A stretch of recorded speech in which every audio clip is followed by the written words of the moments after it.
everyone. Today is the 7th session of Toastmasters. As president of the class, Hassan Khan has a pretty big job. I have to keep everything organized and under control. That's the job of a leader.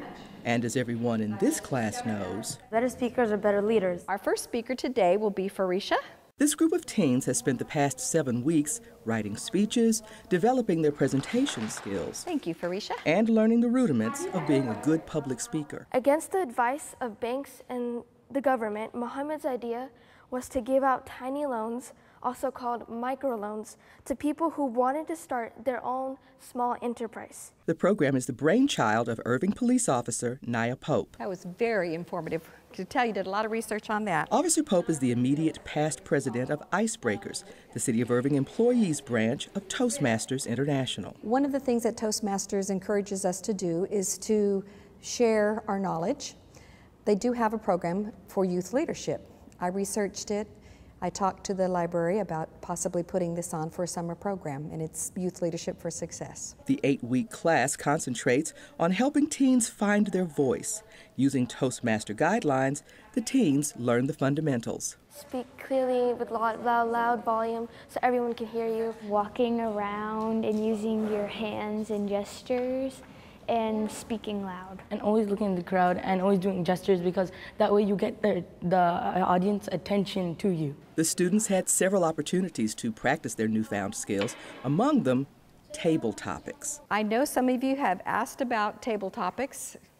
Some of you dread table topics. We did table topics, which I thought was a really good idea because like you don't get any preparation. You have no idea what the question's going to be, and that really puts your skills to the test. If you were a flavor of ice cream, what flavor would you be and why? If I was a flavor of ice cream, I'd probably be chocolate chip cookie because that's my favorite. The proof is in the presentation, to coin a phrase.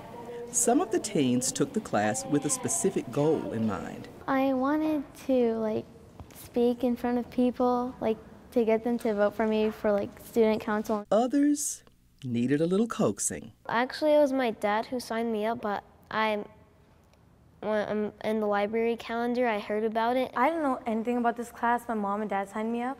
They were going on the website, and then they saw this thing called Toastmasters, and my mom just signed me up, and she's like, "Hey, Spata, I signed you up for this class. You have to go from next week." I'm like, what? I actually did not want to take this class. My dad forced me. He was like, "You have to break your fear. You have to, okay." And so I did, and I took this class, and I actually became more confident after I took this class. They have studied the lessons, they have workbooks that they go home and they can read the lesson and kind of know how to prepare for the next session. But they listen and they take it in and they actually practice it the next time they come and give a speech. You see improvement every single week. The students ultimately learned skills that they will rely on as they move through school and life. The youth are leaders of tomorrow.